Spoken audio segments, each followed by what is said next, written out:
Hello everyone. আজি ওলাইছোঁ vote দিবলৈ।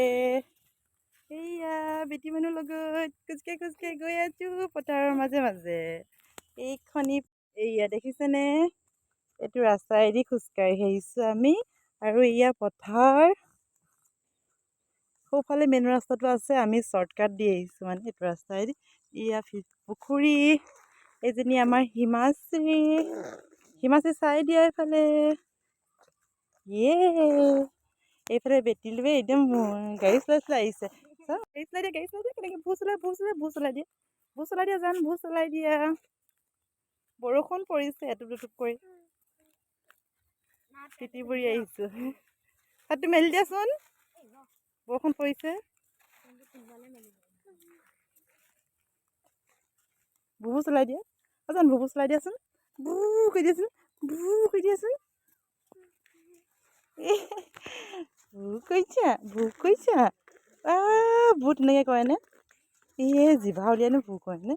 বৰষুণ দিলে আমি ছাতি মেলি ল'লোঁ দেখিছেনে? বেটিয়ে ছাতিটো চাই গৈ আছে।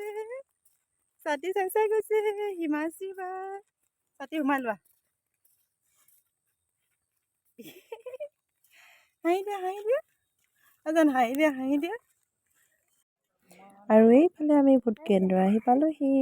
এয়া মানুহৰ ভিৰ দেখিছেনে? আৰু মই এতিয়া একদম পোনে গৈ হ'মগৈ চাব দেই। আৰু এইফালে দেখিছেনে বাইদেউগৰাকী মোক দেখি কেনেকৈ মোৰ ওচৰলৈ আহিছে, মানে বেটী মানুহক ল'বলৈ। আৰু বেটী মানুহক লৈ মই গৈ আছোঁ। বেটীক নিয়াৰ কাৰণটো কি জানেনে? বেটীক নিলে মই একদম আগতেই সোমাবলৈ পাম, সেইবাবে লৈ গৈছোঁ। বেটীয়ে ফাৰ্ষ্ট টাইম দেখিব দেই ভোট কেনেকৈ দিওঁ। বেটাক ভয় খুৱাই থৈ আহিছোঁ, মানে ভোট দিবলৈ যাওঁ, ভোটটো তুমি গ'লে দেখিব পাবা, সেইকাৰণে যাব নালাগে দেই বুলি।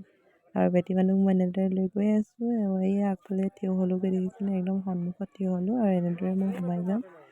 মোক যিহেতুকে লৰালৰি হোৱাৰ কাৰণে আগতে মাতি নিছে, সেইবাবে চাঞ্চতে ডান্স মাৰি দিলোঁ। বাকীবোৰ ৰৈ আছে, মই আগতীয়াকৈ দি আহিলোঁ ভোটটো।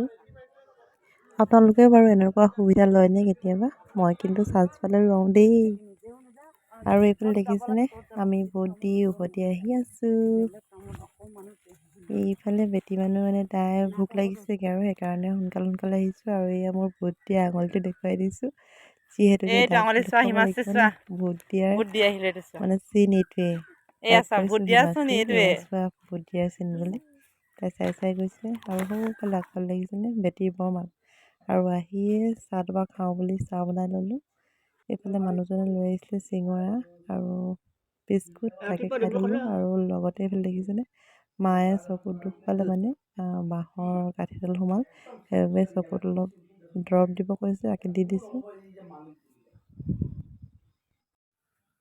ভোট কেন্দ্ৰৰ পৰা আহিয়ে লাগি গ'লোঁ পিঠা বনোৱাত। পিঠা বনোৱাৰ কাৰণটো এয়াই যে আজি আমাৰ ঘৰলৈ হুঁচৰি আহিব, তাৰ বাবে আমি এনেদৰে সাজু কৰি ৰাখিছিলোঁ।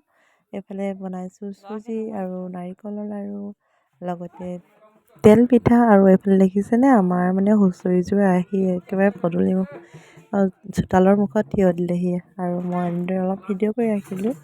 এয়া দেখিছেনে? আমাৰ টিকলিকেইজনী লাগি গৈছে একদম নাচিবলৈ। আৰু সিহঁতৰ খুবেই ফূৰ্তি নাচিবলৈ, একেবাৰে আজি মেখেলা চাদৰ পিন্ধি ল'লে হুঁচৰি আহিব বুলি জনাত।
চুলিখিনি ঢাকি থৈছে মুখখন ঢাকি থৈছা ষ্টাইল